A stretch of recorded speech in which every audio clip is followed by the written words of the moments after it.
Welcome to this training brought to you by the North San Diego County Realtors, where we turn real-world case interpretations published by the National Association of Realtors into practical lessons that strengthen your understanding of the Code of Ethics in action. Today's focus: Fidelity to Client's Interest from Case Interpretation 1-6 under Article 1 of the Realtor Code of Ethics. Let's begin with Article 1 of the Realtor Code of Ethics, which provides the foundation for this case. This article underscores your responsibility to act in your client's best interest, not just when the transaction is active, but in every role you take on, including property management. In this case, a realtor served as a property manager, but when an unexpected offer came in to purchase the building, what he chose to do or not do led directly to an ethics complaint. Realtor A managed an apartment building owned by Client B. In his capacity as property manager, Realtor A received a written offer to purchase the building from buyer C. Realtor A responded that the building was not for sale. A few days later, buyer C met Client B and told him he thought he had made an attractive offer through his agent and indicated that he would be interested in knowing what price would interest Client B.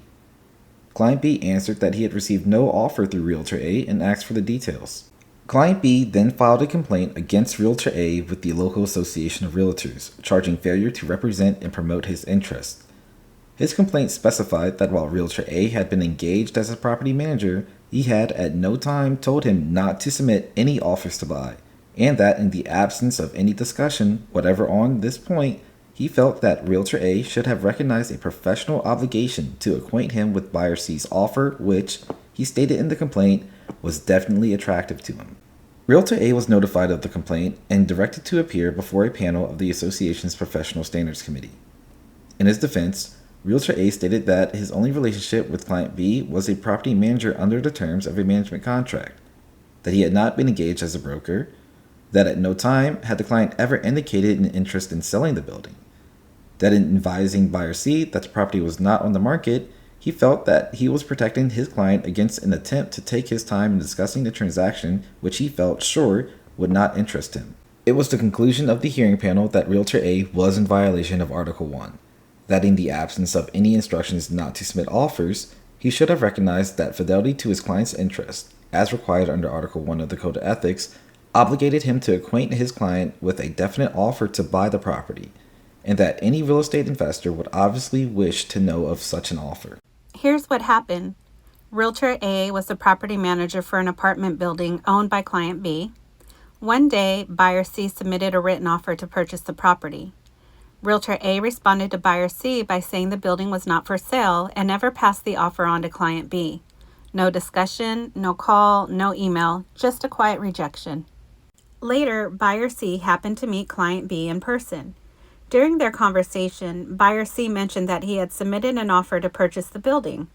Client B was shocked. He had never received the offer from his property manager.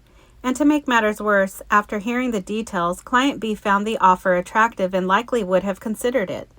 As a result, Client B filed an ethics complaint with the local association. He accused Realtor A of failing to represent and promote his interest. Client B explained that he had never told Realtor A not to submit offers and that in the absence of any such instruction, the realtor should have passed the offer along.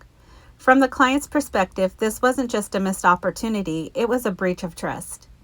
Realtor A defended himself by explaining that he was working only as a property manager, not as a broker.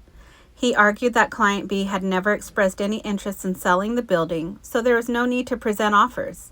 In fact, Realtor A believed he was doing the right thing, shielding his client from what he thought was an unwanted distraction. The hearing panel disagreed with Realtor A's reasoning. They found that he had violated Article 1 by failing to present the offer to his client.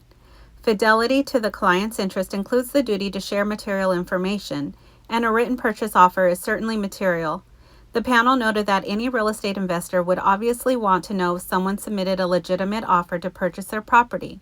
Not disclosing it was a serious lapse in judgment. Here are the key lessons from this case.